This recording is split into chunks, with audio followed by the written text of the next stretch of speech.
Assalamualaikum warahmatullahi wabarakatuh. Oke, berjumpa lagi dengan saya di channel Mekanik Ekorps, channel penuh inspiratif dan juga edukatif. Pada konten kali ini saya akan membahas topik yang sangat menarik, yaitu berkaitan dengan travel speed low.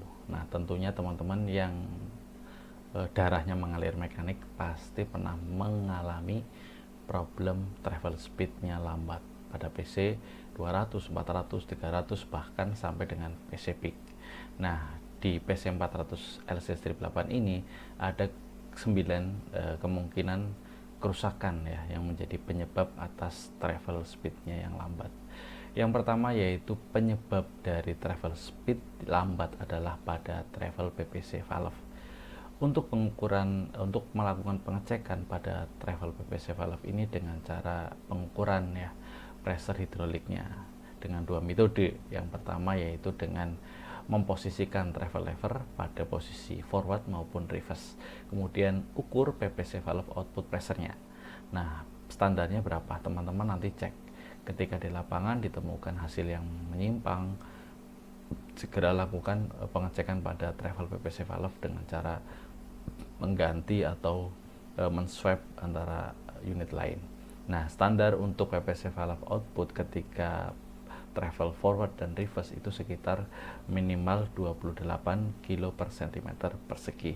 Yang kedua yaitu berkaitan dengan perbedaan antara PPC atau PPC kanan dan kiri dari travel ini hanya yang diizinkan 4 kilo. Jadi kalau terlalu besar perbedaan antara PPC valve output pressure antara kanan dan kiri, berarti ada permasalahan mungkin di PPC valve yang sudah mengalami keausan sehingga pressure pompa akan lari ke drain. Nanti akan saya bahas cara kerja dari PPC valve untuk travel dan juga attachment nanti pada video-video saya. Tonton terus. Oke, yang kedua yaitu kemungkinan kerusakan pada self pressure reducing. Nah, untuk kerusakan pada self reducing, teman-teman cara melakukan pengetesannya gampang sekali.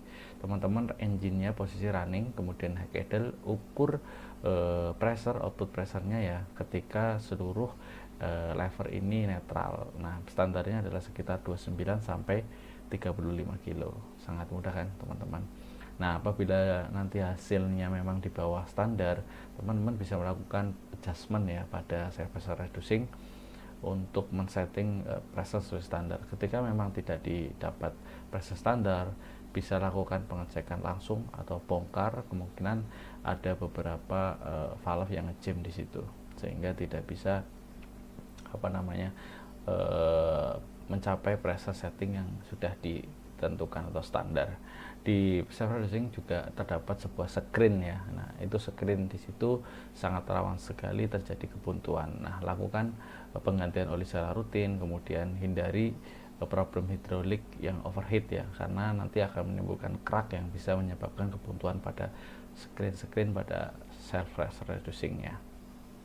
Oke, yang selanjutnya yaitu kemungkinan ada kerusakan pada LS EPC valve. Untuk menentukan LS EPC valve, teman-teman bisa melakukan dengan cara engine running, high idle, kemudian travel speed dengan dua metode ya, pengukuran dengan cara low dan juga high. Ketika travel speed di posisi low, teman-teman nanti kondisikan travel levernya itu netral. Kemudian ukur berapa pressure yang tercapai, minimal adalah sekitar 14 kilo. Kemudian yang kedua yaitu dengan mode high ya, travel speednya di high, kemudian ukur travel levernya. Nah, seperti ini kemudian travel levernya dioperasikan ya, maju atau mundur dan ukur berapa pressernya. Standarnya adalah 0. Nah, apabila memang nggak tercapai, cek langsung untuk LSEPC valve-nya atau tertukar. Nah, biasanya yang sering terjadi tertukar antara LSEPC dan juga PCEPC valve-nya. Oke, yang keempat yaitu berkaitan dengan travel control valve spool. Nah, di spool ini teman-teman bisa melakukan pengecekan bongkar langsung untuk kontrol valve-nya ya. Hati-hati di situ, awas ada limbah oli yang tentunya banyak akan mengalir ya ketika spool ini dilepas. Nah, perhatikan nanti ketika sudah dilepas spoolnya, cek apakah terjadi keausan, sekret dan juga bending pada spoolnya. Kemudian teman-teman coba pergerakan ya, gerakan spool itu seperti kita sedang mengoperasikan travelnya, kanan kiri atau diputar. Oke, selanjutnya kemungkinan kerusakan pada pressure compensating valve. Nah, untuk pengecekan pressure compensating valve, teman-teman bisa cek langsung ya di kontrol valve di sisi travel. Di situ ada compensating, cek sealnya, kemudian cek springnya, dan juga cek valve-nya di situ. Kemudian selanjutnya yaitu kemungkinan kerusakan pada travel control valve pada sisi suction valve. Nah, di suction valve ini teman-teman lakukan pengecekan pada spring ataupun pada valve-nya. Biasanya ditemukan spring yang sudah aus ataupun sudah sagging yang terlalu tinggi ya. Sagging itu adalah kemiringan daripada spring ketika diletakkan pada alat yang datar. Nah, ketika memang springnya sudah lemah atau sudah miring, maka lakukan penggantian spring. Oke, selanjutnya ada kerusakan pada LS atau valve ya, yang ke-7 pada sisi paket. Ini menjadi salah satu problem travel deviasi. Teman-teman bisa melakukan pengecekan pada LS atau valve, teman-teman bongkar saja di situ, kemudian cek valve-nya, kemudian cek springnya. Di situ hanya ada valve dan juga spring. Cek o-ringnya kalau memang ada pada sisi sekatnya.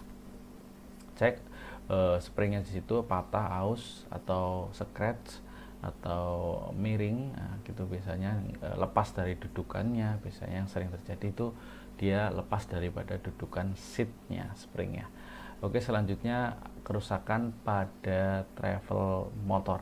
Oke, kerusakan pada travel motor, cara melakukan pengecekannya yaitu sahabat mekanik nanti lakukan pengukuran dengan mengukur internal leak travel motor. Caranya, travel motor itu posisi nanti di relief, kemudian ukur internal leaknya. Standarnya adalah maksimal ya, maksimal itu 4 liter per menit. Nah, apabila lebih berarti sudah ada kerusakan internal leak yang terlalu besar, sehingga ya travel speed akan terasa loyo. Yang 9 yaitu kerusakan pada final drive. Nah, di final drive ini teman-teman cek ya gramnya apakah ada besar atau tidak. Nah, pada plugnya buka aja di plug drainnya final drive-nya. Apabila ditemukan banyak sekali gram, berarti ada masalah pada final drive-nya. Kemudian coba cek teman-teman, cek gantung, kemudian cek putarannya apakah lambat atau enggak, apakah ada noise atau tidak. Nah, pada final drive ketika memang ada noise berarti ada indikasi patah shaftnya pada travel motor, ataupun gigi-nya yang sudah patah, bearingnya yang sudah hancur. Nah, teman-teman lakukan pengecekan secara detail terkait dengan final drive ini. Dan untuk mencegah problem-problem komponen pada final drive, kemudian pada sisi hidrolik, teman-teman lakukan proses pengambilan PAP untuk diselidiki di laboratorium ya, Petrolab khususnya. Itu nanti akan termonitor kondisi dari komponen-komponen pada alat berat Anda. Jadi hasilnya akan lebih akurat, dan untuk suspek komponennya, monitoringnya, kemudian agar kita bisa menyiapkan ya komponen jauh-jauh hari sebelum unit itu breakdown, itu teman-teman sahabat mekanik bisa melakukan prediksi. Nah, seperti itu teman-teman. Oke, untuk travel speed di sini 9 penyebab kemungkinan ya problem pada pada sistem travel ya. Teman-teman bisa lakukan detail satu persatu dari yang telah saya sebutkan dari awal sampai dengan akhir. Oke, yang demikian ini, yang singkat sini semoga bisa membantu rekan-rekan dalam bekerja di lapangan. Assalamualaikum warahmatullahi wabarakatuh.